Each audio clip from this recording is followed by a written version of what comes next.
employees must be compensated for these activities. Hi, I'm Mike Vannoy, Vice President of Marketing at Asure. And this is a really important topic. There's so many small business owners and entrepreneurs that find themselves in hot water on this topic. They're not meaning to do anything wrong, whether it's wait times, lunch times, non-productive time, travel to client, not client, that we can end up in wage and hour hot water really, really quickly if you don't know the law here. The law is pretty straightforward. We're going to have a robust conversation on this topic, but I think the actions are going to be pretty black and white. And so I got a great guest, the perfect guest for this topic. If you're a regular watcher of the show, you know Brian. Brian Shenker, he's an attorney at the Long Island, New York office of Jackson Lewis. His practice focuses on representing employers in a wide range of workplace matters, as well as preventative advice and counseling.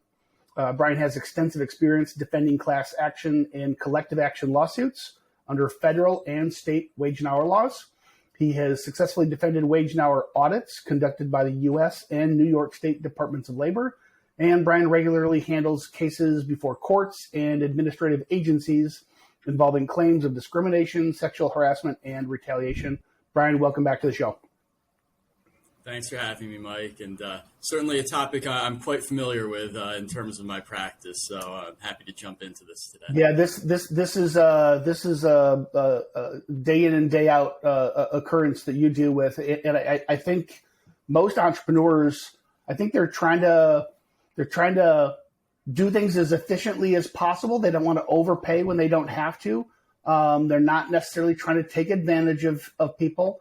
But there's some really black and white law here that I think everybody needs to understand. So let's just start out with maybe some definitions. So, the title employees must be compensated for these activities. There's this legalistic term, compensable time.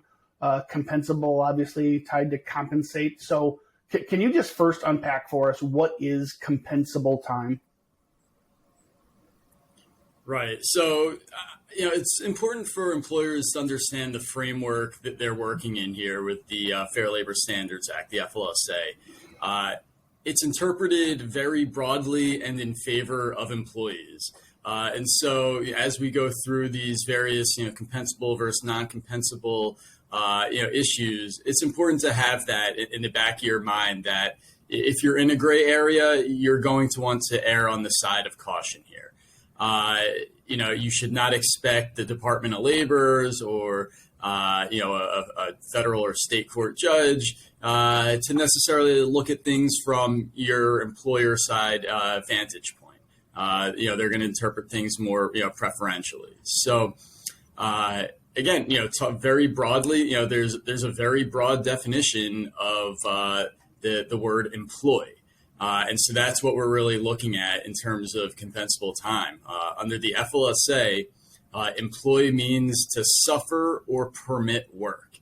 And that definition is very telling because, the FLSA considers compensable time not just the time that a company is requiring employees to work or time that the company may have actual knowledge that the employees are working.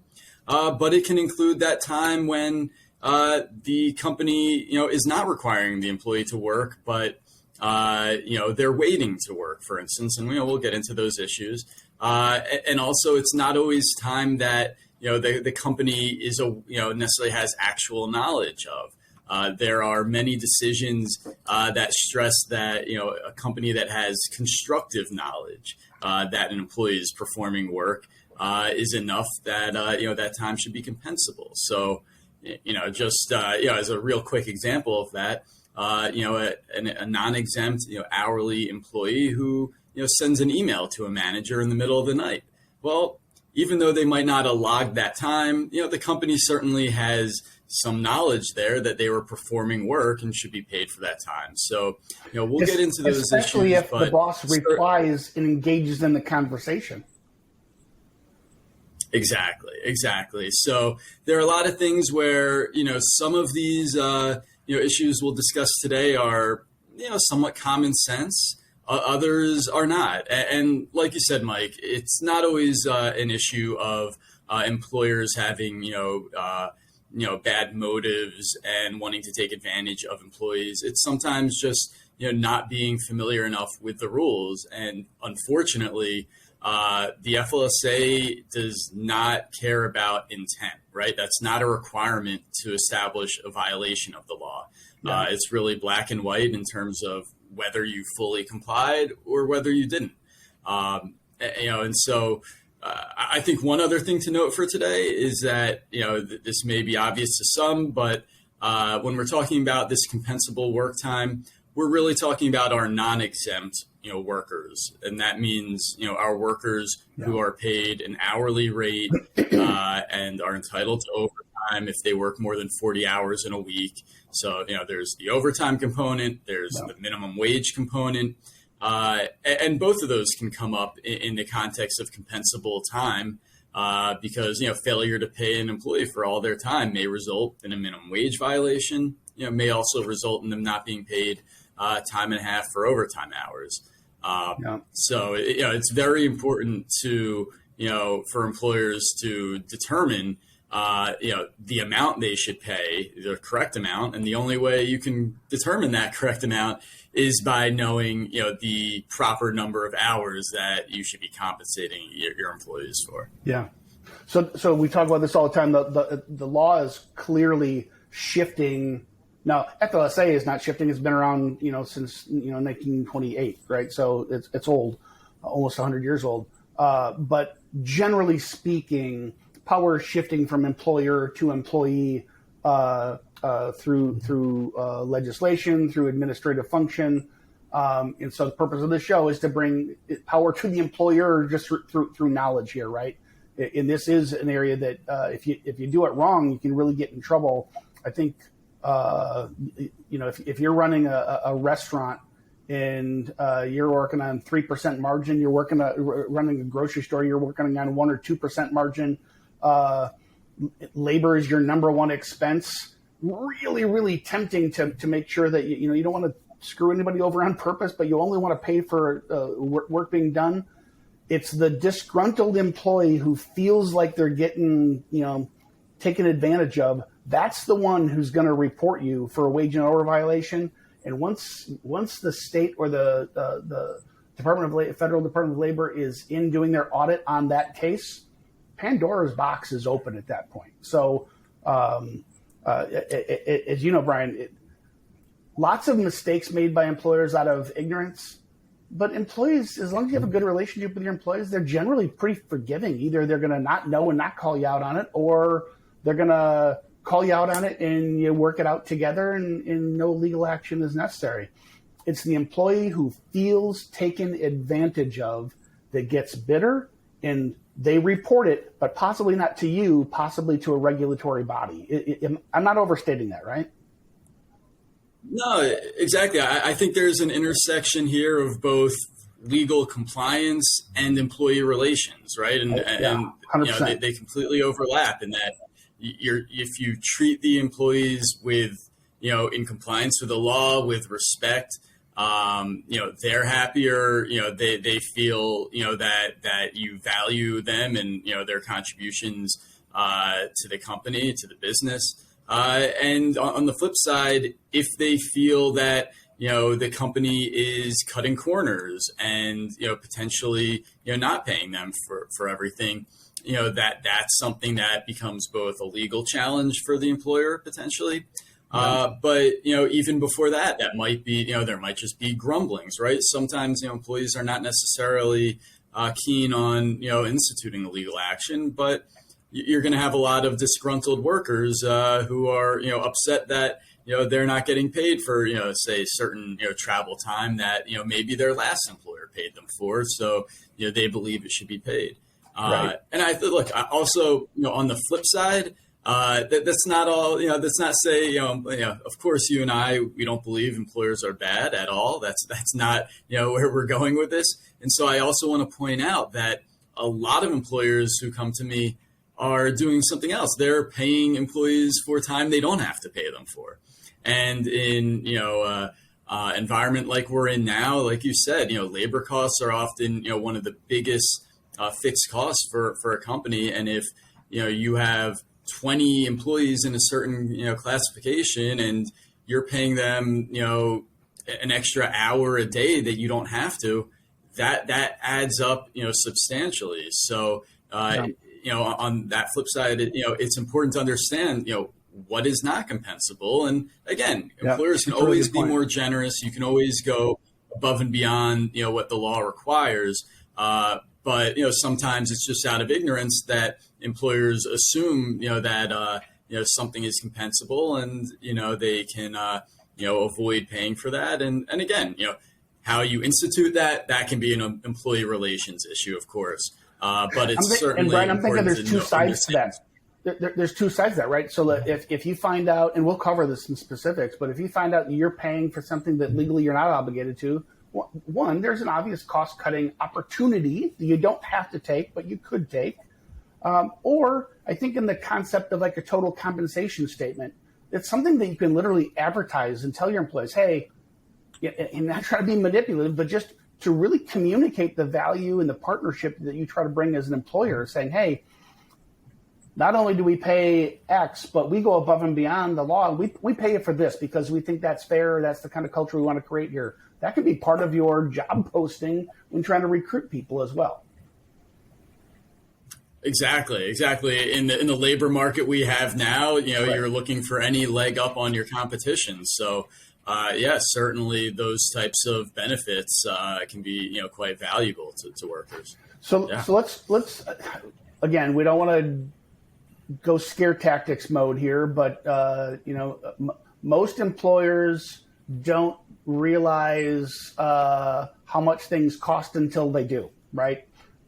It's not a matter of if, it's a matter of when. In most cases, something happens. What are the consequences? And we don't have to do a full laundry list, but just kind of paint a picture, like what are the consequences? How serious should we be taking this topic? Right.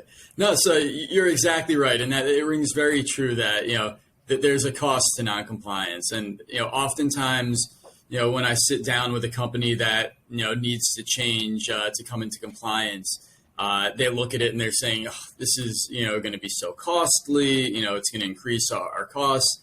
But at the same time, what they're not considering are the costs of a legal matter where you're going to get penalized substantially for noncompliance. So, there are really two ways that a company is going to get hit, with a claim under the FLSA. It's either going to be through a Department of Labor audit, the U.S. Department of Labor, and that can be initiated either by an employee complaint or just a random audit. Sometimes the Department of Labor focuses on different industries in certain areas, and they'll just walk in and start conducting an audit.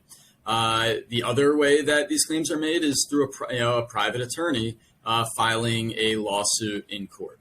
And so, what are they going to be able to recover if there's a violation? So first, it's going to be any unpaid wages, right? Both minimum wages and overtime. So, what does that really mean? So a common allegation is that there are off the clock hours. And, a lot of what we'll discuss today can lead to those claims, right? If there's compensable time being worked by your employees that is not being compensated for, then that's what we call an off the clock claim, right? It's, you might be paying them properly for other hours, but there's some additional number of hours that you haven't paid them for. So, those are going to be owed at least the minimum wage. And if that pushes their weekly hours over 40, now it becomes, a time and a half issue. In addition, something I also often see from employers is a, belief that they pay employees non-exempt employees who should be paid an hourly rate, that they can pay them a salary for all hours in the week, and that's okay. Sometimes, they might have a handshake deal or even a written agreement with the employee that, this salary covers you for all hours worked. And again, that's going to be a violation under the FLSA that, non-exempt employees should not be paid a salary, especially, when there's overtime wages. Yeah. We won't get into how that's calculated, but suffice it to say, the calculations of what's owed can be very large if you're paying salaries to employees who are not supposed to be getting them. And so, in addition to these unpaid wages, employees can recover both at the Department of Labor and in court liquidated damages. Those are damages that are essentially 100% of the unpaid wages. So if they're owed, $20,000 in unpaid wages, they're owed another $20,000 in liquidated damages. There's not much of a defense against liquidated damages. They're almost, they're more or less the norm. Very limited circumstance in which an employer could avoid that, such as, getting advice from a professional on how to pay, and somehow that advice turned out to be wrong, or, a subsequent decision changed it, but that, you can show the employer did their due diligence in, hiring a professional. Now, again, going even, not necessarily a category of damages, but something that can happen both at the DOL and with a private lawsuit is that it can expand. These claims can expand beyond, the one or two employees that come forward. Right. At the DOL, we'd call this, a company-wide or, position or classification-wide audit. And in a private lawsuit, we're talking about under the FLSA, a collective action, which would allow, similarly situated employees, typically those within the same or similar position, maybe even not just at the location, but maybe at other locations too, to join into this claim. So these matters can grow, and even if, for instance, a private lawsuit, even if the attorney doesn't go that route, there's leverage there, right? And that, can help, get, a favorable settlement for the employee where, there might be one employee, but hey, if you don't settle now, I'm going to file that collective action motion, and, there are possible, 25 other employees who will have, an opportunity to join this lawsuit. So Brian, what's type of potential. Brian, what's your sense for how these, is it 50-50 result of audit versus lawsuits, or is this 80% employee hires an attorney? Frequently, the attorney takes the case free of charge and will only work on a percent of the penalties, fines, settlement.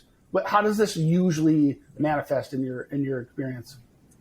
Yeah, great question. And what I see is certainly more in the going the attorney route. And the reason for this, the reason we have a very active plaintiffs bar, that's the employee side, they are very active in these types of claims because if the employee prevails in recovering any amount of wages, the attorney will be able to collect their attorney's fees from you, the employer. So not only is the employer paying, an attorney like me to defend the case, if they end up losing any amount, then the attorney for the employee will make an application for their own attorney's fees to be paid by the employer. And just, for example, I have seen cases where the employee recovers almost a nominal amount, so a couple $1,000s. Certainly, sometimes less than 10,000, and the attorney, because they were forced to litigate for years, they have over 100,000 in legal fees, and so the court awards that. So sometimes, the attorney's fees, can be the biggest, potential damages in a case like this, and so the result of that, really, practically speaking, is that unless an employer has an argument that they fully complied with the law, that it oftentimes does not make sense to get into heavy litigation and fighting, because you're just pushing that plaintiff's attorney to incur more fees, and you're going to make a settlement more difficult or more costly rather. And so that's why, oftentimes cases like these will settle early on, or at least, I often advise clients to consider that because it just gets costly from both ends. So again, not to scare employers, but this is the reason why you want to take compliance seriously, because any costs associated right now with getting that advice and implementing it, they are certainly less than the potential costs, down the road of a collective action or a company-wide Department of Labor audit. And even if you're doing it right and you're not, and you are compliant, and you have good insurance to cover these liabilities, legal fees can outrun your deductible like that. So this is serious stuff. So. Okay, I think we covered what is compensable time. We talked about the consequences, how these things arise. I think we're solid there. Let's just jump into the meat here. And I'm looking at a laundry list of things that you sent over that we should talk through, Brian. What are the specific activities that you have to compensate employees for? Sure. So I think maybe a good topic to start out with, which can be a confusing one, is waiting time, and depending on the circumstances, a waiting time for an employee may be compensable work time under federal law, and so there's kind of a saying that has developed. It's whether the employee is engaged to wait or waiting to be engaged.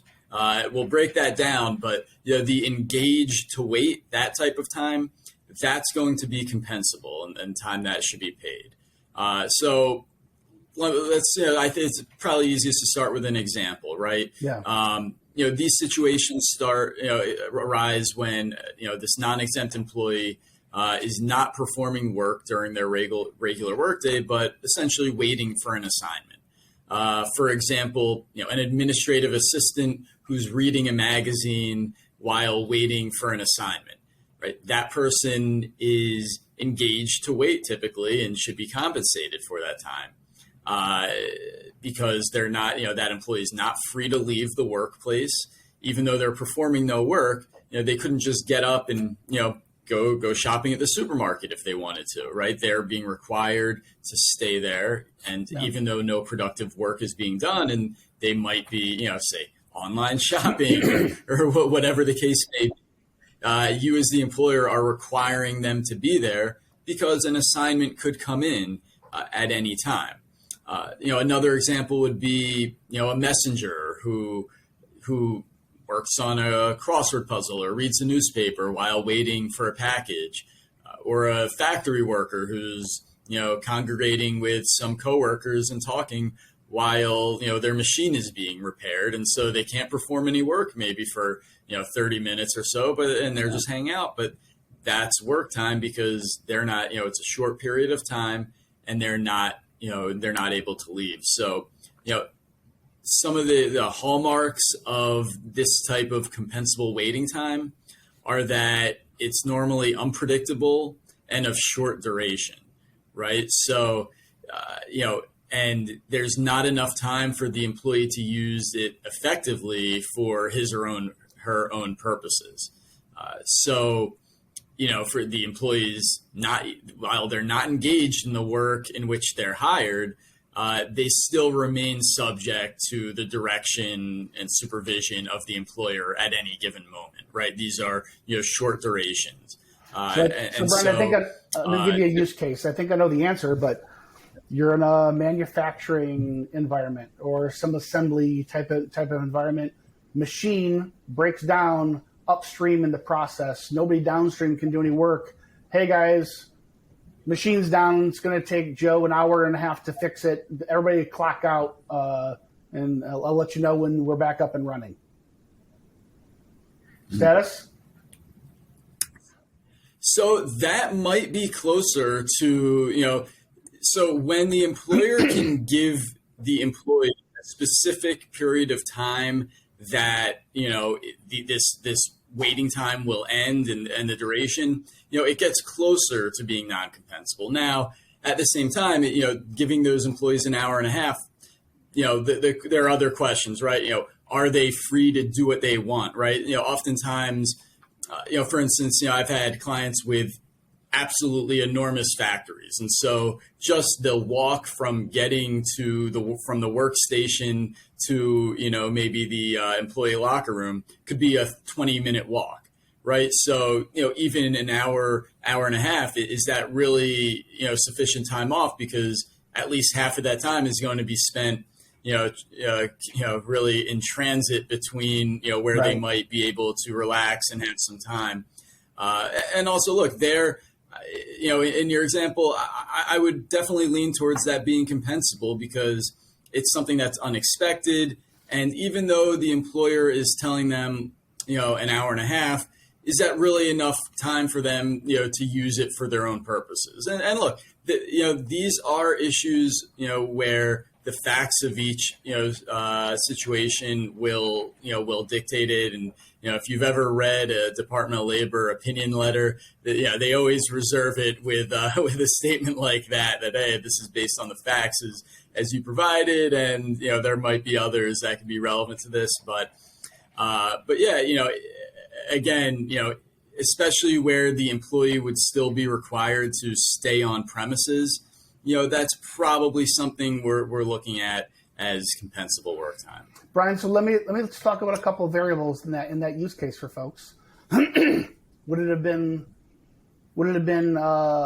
less likely to be compensable time if it was a longer period of time, and if it was fixed, versus, hey, we're going to be down for at least a half hour here, go ahead and clock out. So it's undefined, it's a short period of time, can't really do anything else with their time, versus we're going to be shut down here. I think it's 3 hours. You guys are free to go. I'll text you when it's time to come back.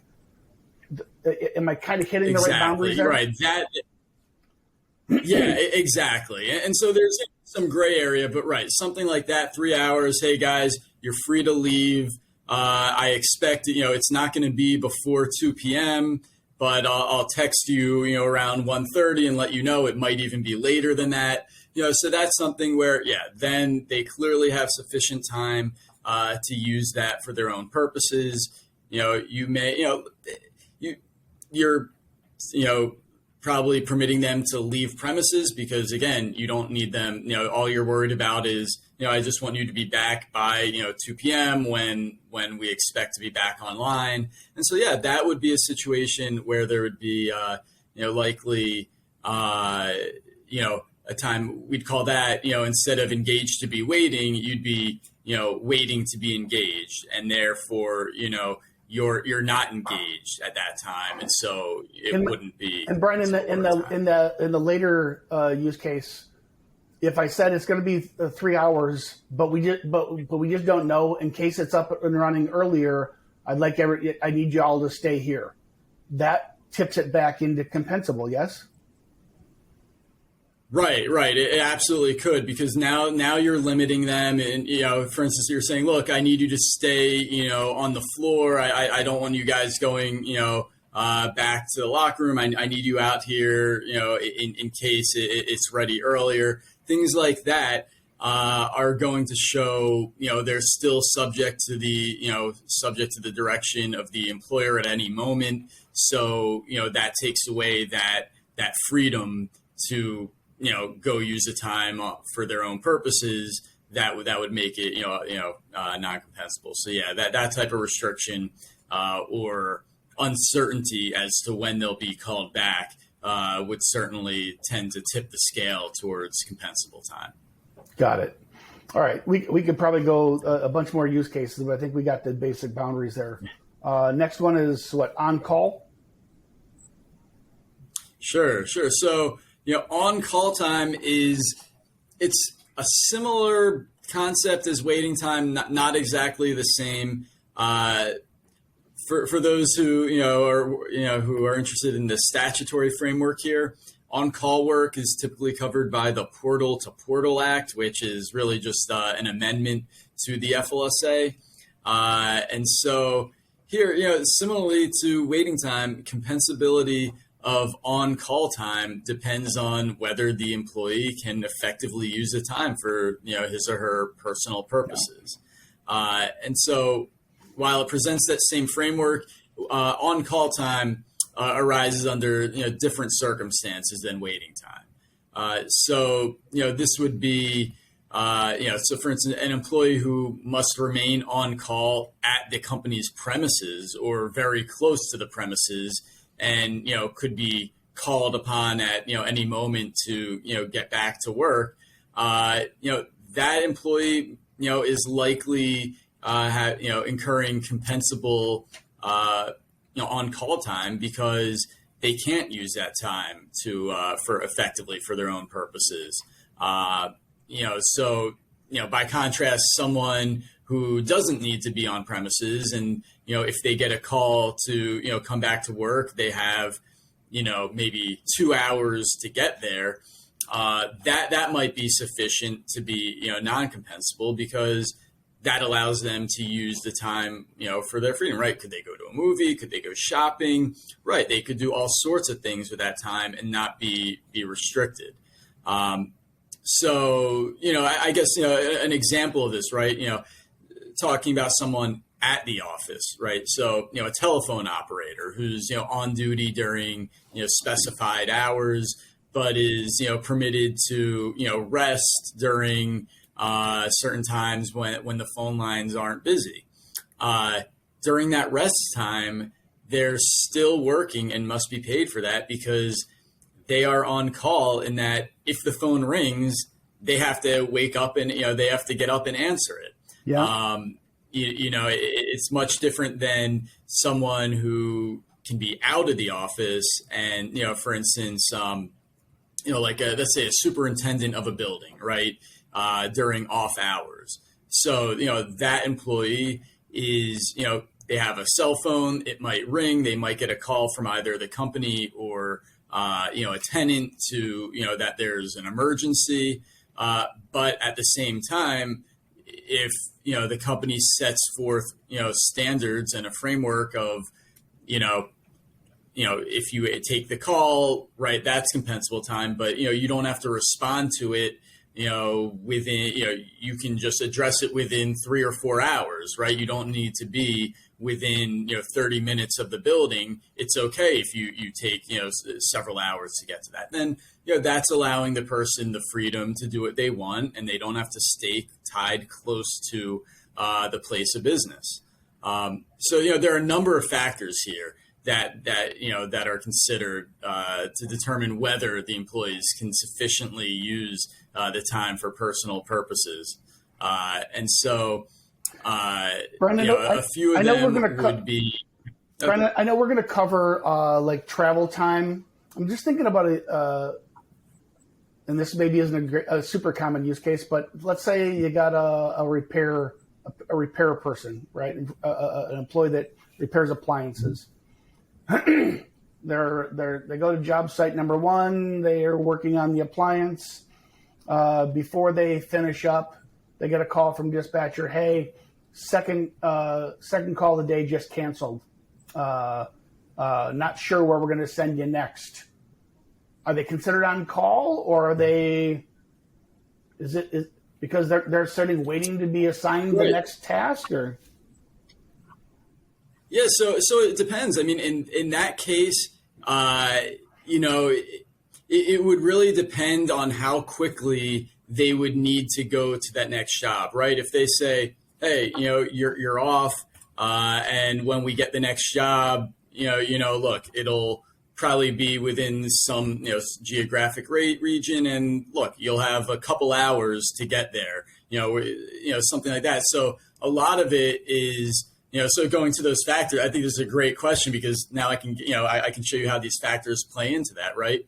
So is the employer imposing an excessive geographic restriction on the employee? So if that company is saying, look, we don't have any, more work for you, but we may, and, it could be within 100, a 10 mile, that's a real, short radius, a 10-mile radius, and we need you to stick around there because, you're going to have to respond within a short period of time. That's a second factor, the period of time they have to respond. Yeah. That might be, that's probably going to be compensable time. If on the other hand, they say, look, we don't, you can go do whatever you want, because when we get this call, we're not going to require you to be there for 2 hours. Therefore, this employee then has, a lot more ability to use that time, go where they want, and they know that, I just have to stay within, 2 hours of this 10-mile radius, something like that. That can be, helpful in establishing it's not compensable. But, other factors can be, look, another factor is actually, in reality, do the employees actually engage in personal activities? Because, sometimes, we look at this, from a theoretical standpoint. And, especially, in HR, sometimes, there's not a recognition of what the employees actually have to do. And so it's important to understand, what are they doing? Obviously now we have, cell phones. And so often this on-call time is not, tethering someone to a specific location. But, I have seen situations where, someone's on call, let's say it's weekend work. And if they get a call, they'll need to, maybe it's something like IT, right?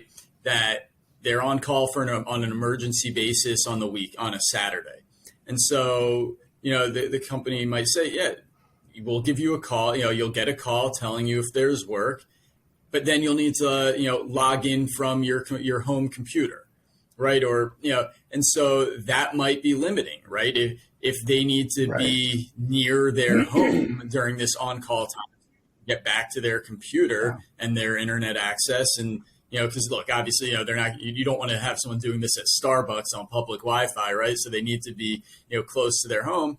That might be likely too much of a restriction, if, for instance, you need to respond to this within 30 minutes.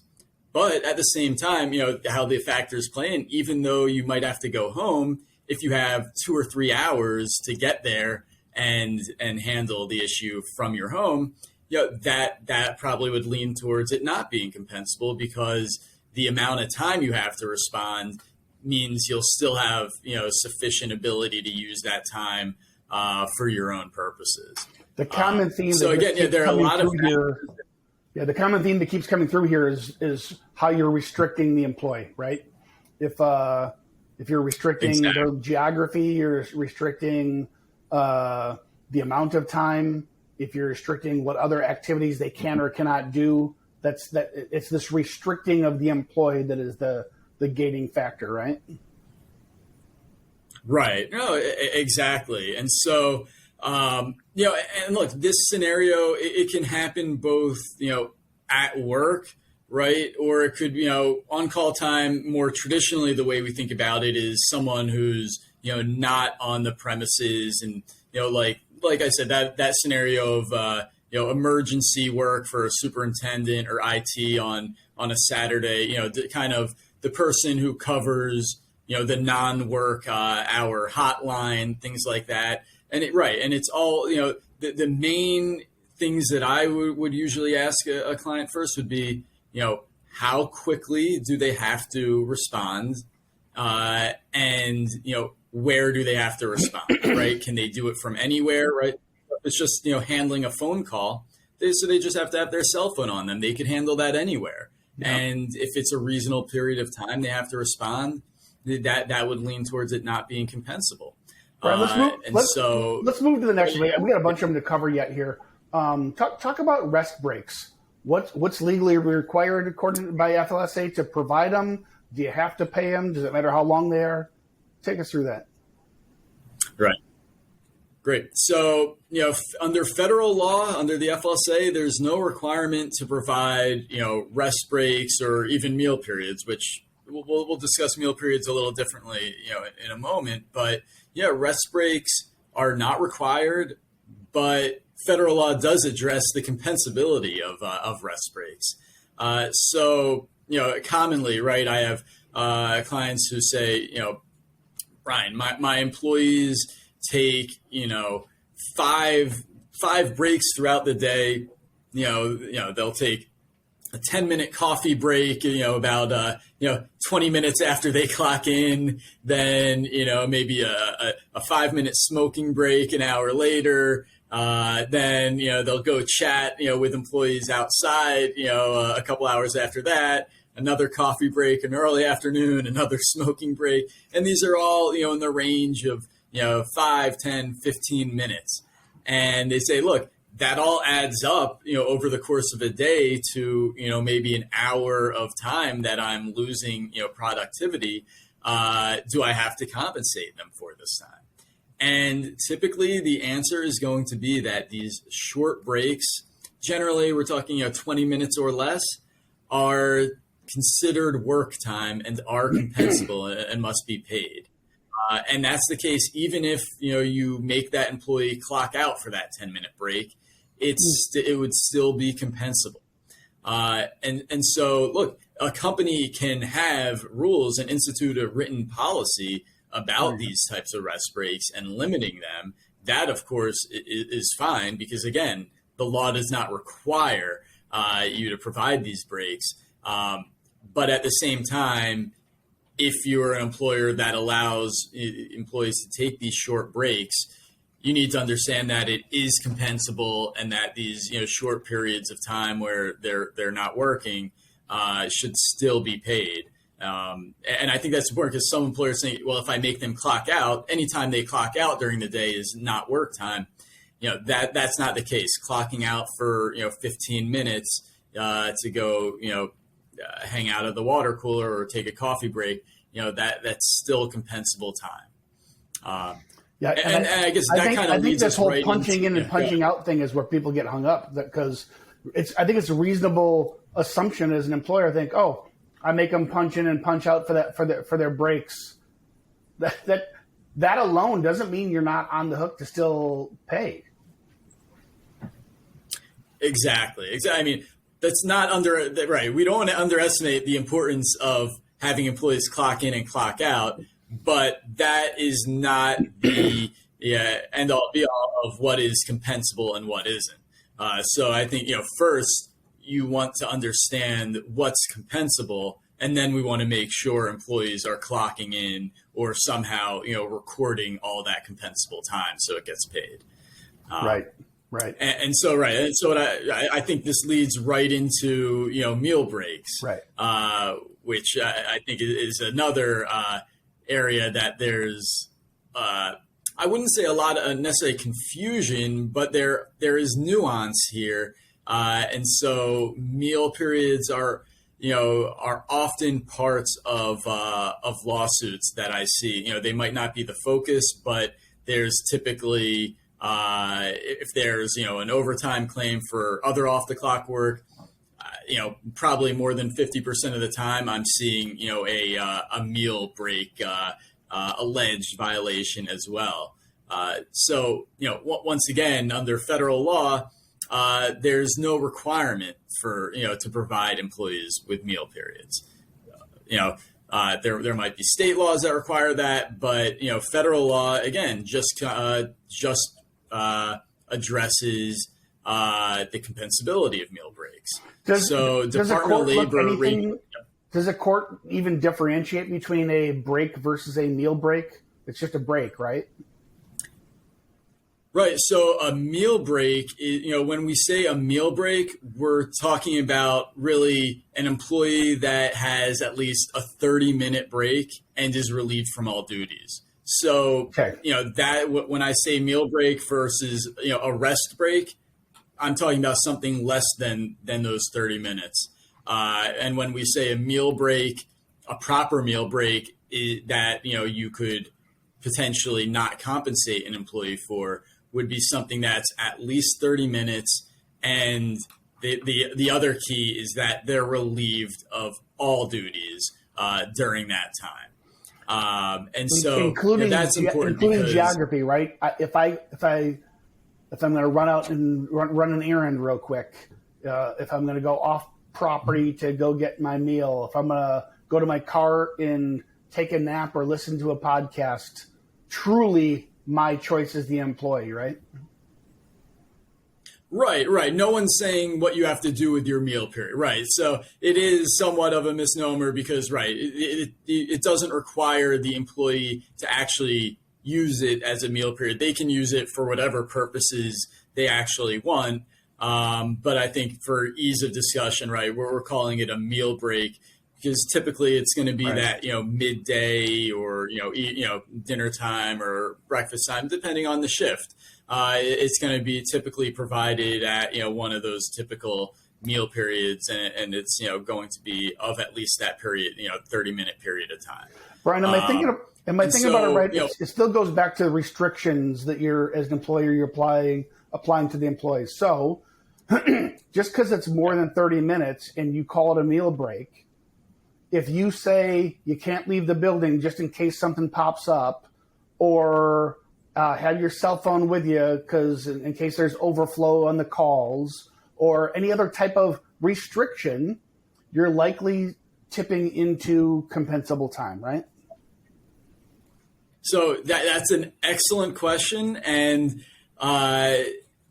there's actually a split in the federal law. There's a split in how different jurisdictions look at this, which is why your question is so great. So, there's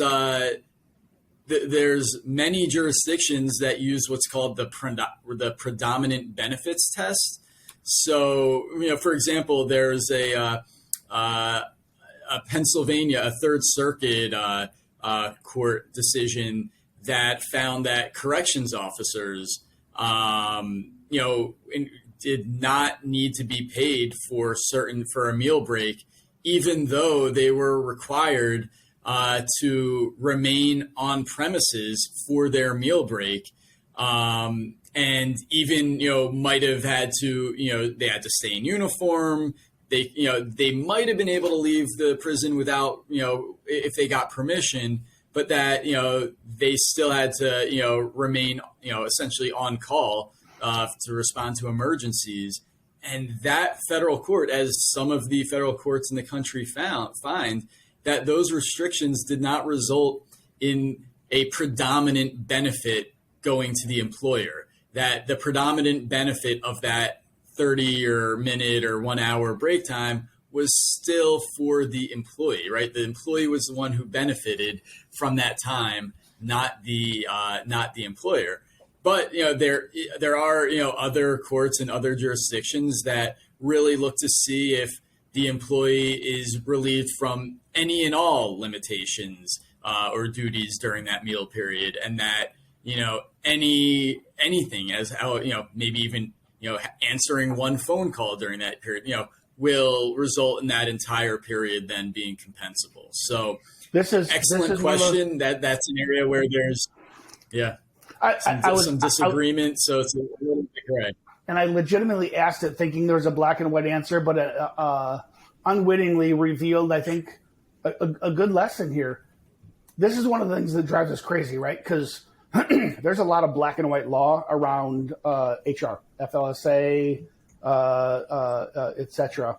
Title VII. There's a lot of really black and white law we got to follow. At the end of the day, when it sits in front of it's human beings in the administrative bodies of departments of labor, state or federal. It's human beings sitting behind the bench in a courtroom that you have to convince, right? And as black and white as some of these things may be, it is still open to interpretation, which is it could be good news for you as an employer. But if you don't have great documentation, you don't have great communication, you don't have great culture, and your fact pattern can't line up, that ambiguity can crush you, right? So just always the lesson of documentation, process, culture, creating a fact pattern, because unfortunately there's more ambiguity in these decisions than any of us probably want. Yeah. And documentation, like you said, absolutely key, for this meal break period, you want to have it documented, what is permitted and what isn't, right? You want them to clock out for this period, so you have it documented. You want to have potentially a policy where employees have a reporting mechanism to report work if they performed it during their meal period, so that they can be compensated and you don't run into issues.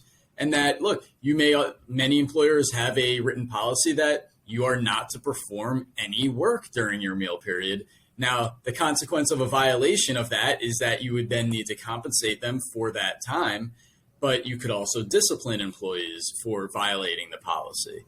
And real quick, one last thing I want to add on meal breaks is that many employers, maybe not many, but some, have automatic deductions for meal breaks where they're not requiring employees to clock out. Instead, there's a policy, every employee takes a 30-minute break between, 11 a.m. and 1 p.m., and therefore the company just automatically deducts 30 minutes each day.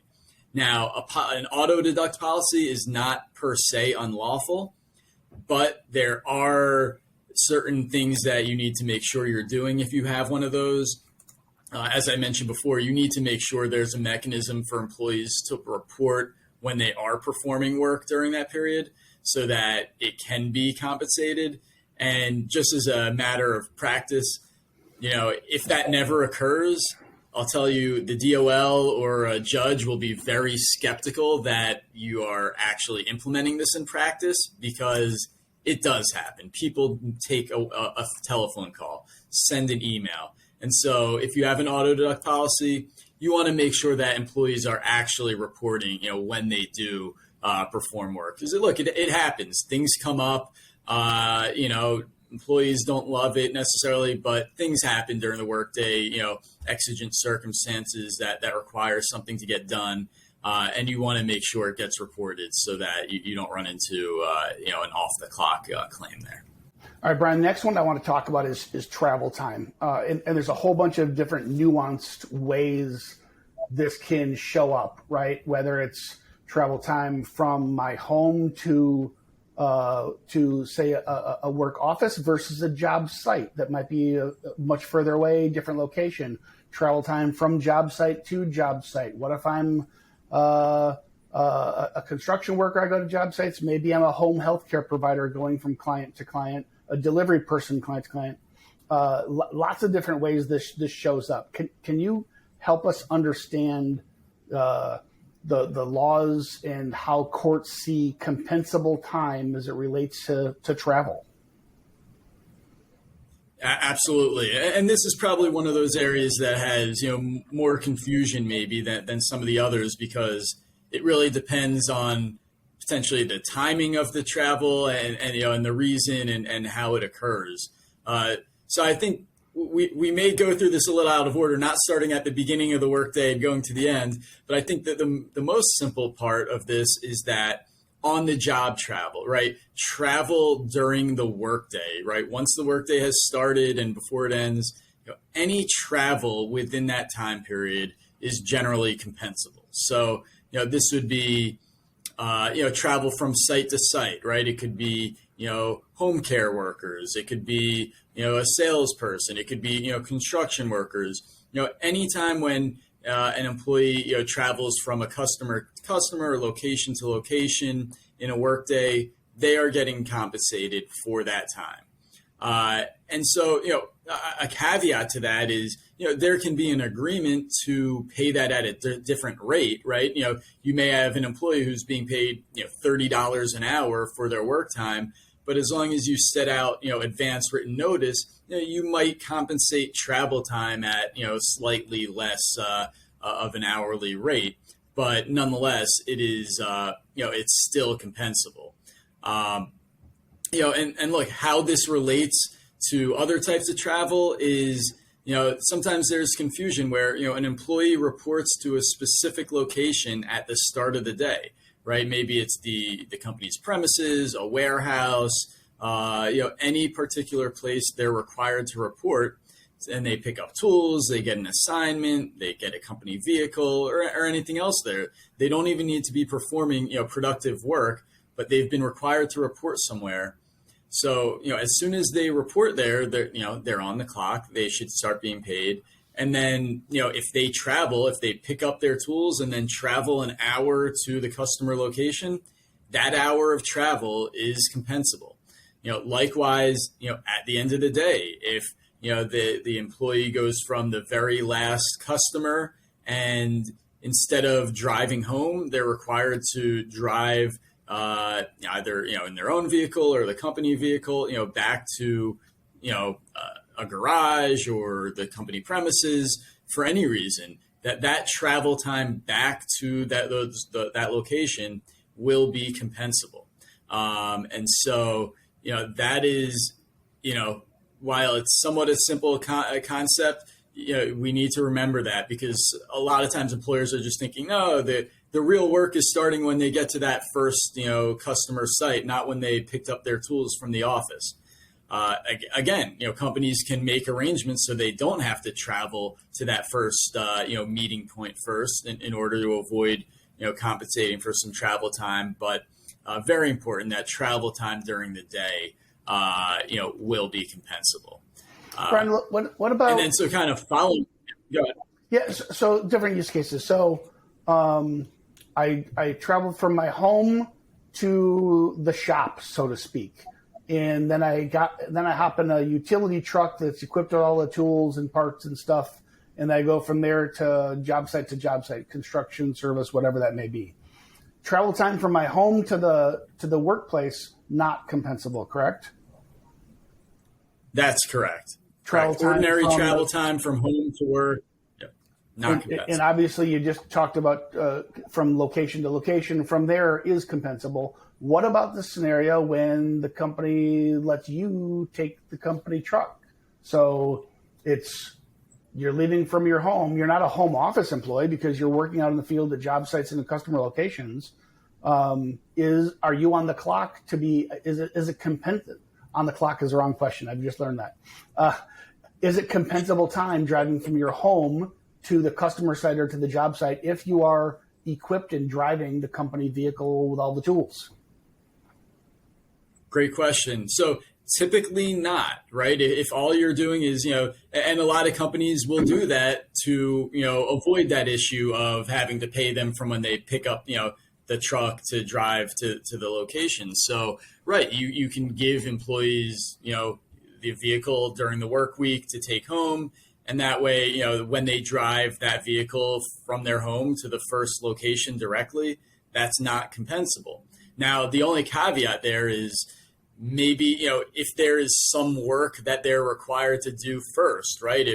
If before they leave home in the company vehicle, there's some amount of prep work or, cleaning of equipment or, some type of productive work that needs to be done before they start that travel, that could change it all, because then their workday has begun potentially at home or in their driveway when they're, repairing some of the equipment in the car, right? But generally, absent that type of situation, just because the employee is using the company vehicle to travel from home to a site, that does not make it compensable. How might geography play into that? So if I'm a local appliance repair person, I'm in my local community. It's nothing's more than 10, 15, 20 minute drive. That's one thing. But if I'm if I repair a specific type of air compressor used in manufacturing, I might have a 20-minute drive to this client. I might have a 2-hour drive to that client. Certainly that 2-hour drive would be compensable, wouldn't it? Right. Yes, it would be. So, right, the federal law, right, requires employers to compensate employees for that type of unique travel, right? Like a special assignment to another city, right? Where, for instance, the employee typically works at a fixed location, let's say in, I'm here in New York, so in, New York City, and then one day they're going to have to go up to Albany, which is, probably 5 hours, maybe plus away. Yeah, they would have to be paid for that entire travel time to that other city. And look, 5 hours isn't limit. Like you said, it could be just a matter of, a 2-hour commute when their regular commute is only 15 minutes. But yeah, those special, one-off assignments should be compensable if it requires, substantially more travel time than usual. Maybe last use case I would ask about. So this is obviously for non-exempt employees. So these are hourly employees, and day in, day out, I drive to my work, and I'm something technology. I'm helping clients. My pay is very, very straightforward, but I have this one-off where the company has decided to send me on site to a customer that's in a different city. So I'm hopping on an airplane. I'm staying in a hotel. I'm driving to that client site for a 3-day project. What in that scenario is compensable versus not? I mean, do they got to pay me the entire time that I'm gone away from my home? How about is sitting on an airplane considered travel time? Walk us through that scenario.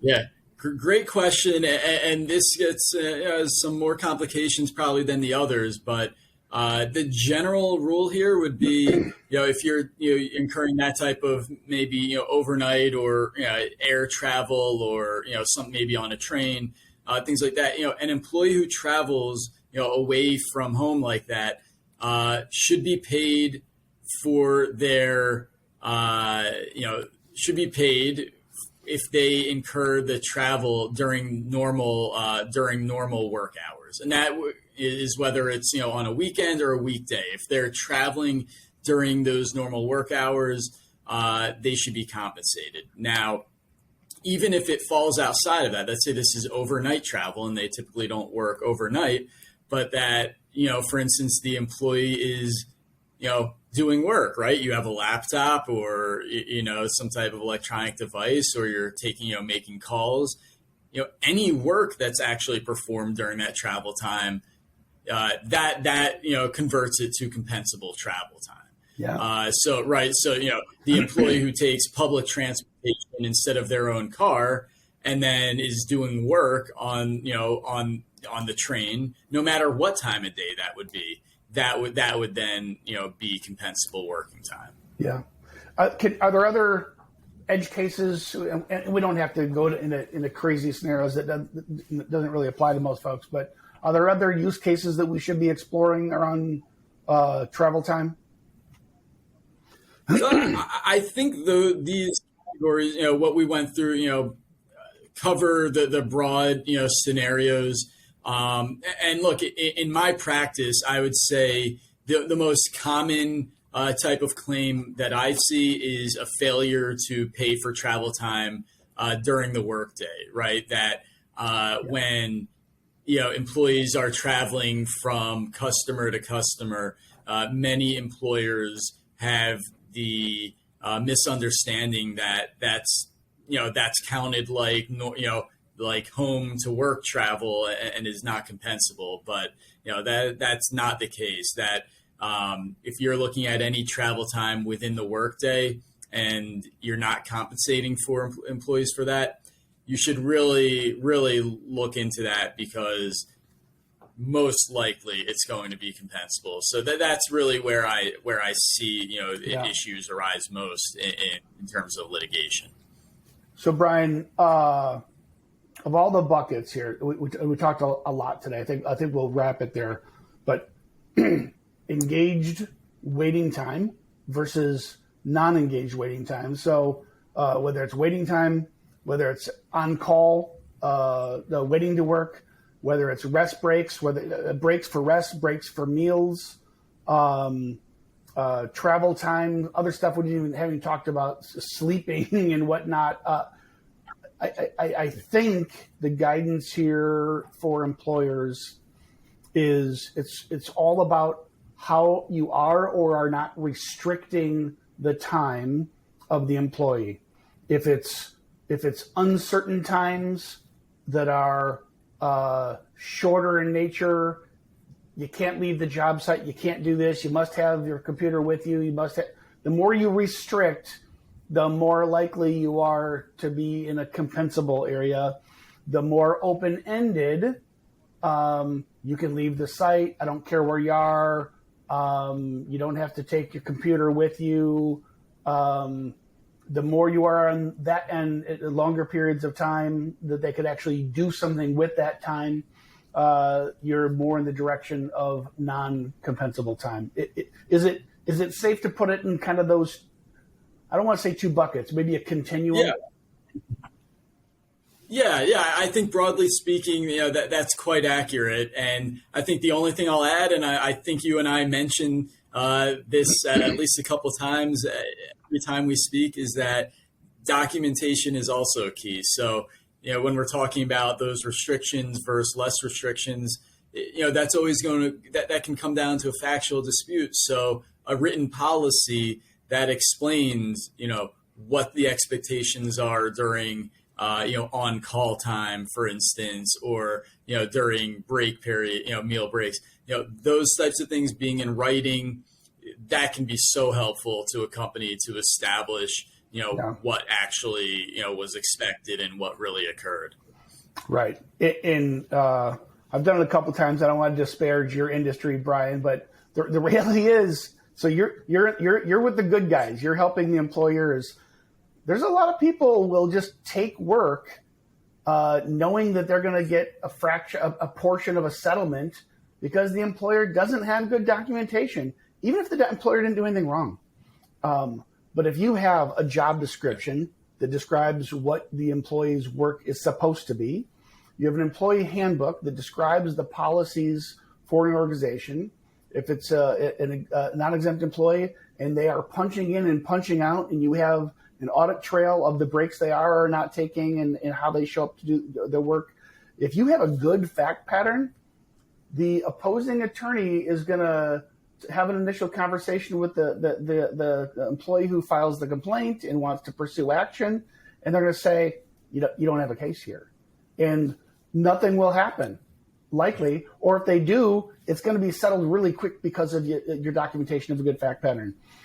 But if even if you're completely in the right, this employee is making stuff up, they're disgruntled, it's not fair to you at all. If you have no documentation, you don't have a fact pattern, hard to imagine how you're not going to at least incur some legal fees to defend yourself, and at least maybe a deductible on your insurance policy. The documentation just kind of means everything here. Brian, anything you'd want to add in closing? Absolutely. No, I'll just say you're exactly right. And it's not about making my job easier, which it does if there's documentation. It'll save the company money if there's ever a dispute. That's what it's all about when you get into these, complying, but being able to show the compliance. Well, you said something at the top of the hour that I'll close with. I think understanding the nuance of compensable time between non-compensable time, understanding that there is maybe a bit of a nuanced scale, even though the law may read black and white, these things are interpreted on a bit of a scale. If you are paying people for things that you are not legally required to, you have an opportunity to either save money by not paying, or I almost think the opposite, brag about it. Don't just consider it part of the as-is, include it as part of a total compensation communication strategy, letting employees know, hey, we're not legally obligated to, but because we love you, we're a great employer, this is the kind of relationship we want. And so you remind people of what you're doing, and you include it on your job posting to recruit people, so that employee who is filling out job application on this side of the street versus your side of the street, they're comparing their offers between the two in this highly competitive marketplace, and they're saying, oh, there's a fringe benefit. They actually pay me above and beyond for X, Y, and Z, even though they don't have to. Simple things like communicating what you do above and beyond can be a really big tool in your war for talent. Okay, I think that does a good job. I think we really covered the topic, Brian. Always enjoy talking to you. I learned a ton. Thanks for you joining me today, and thanks for everybody else joining in. Until next week, we will talk to you later.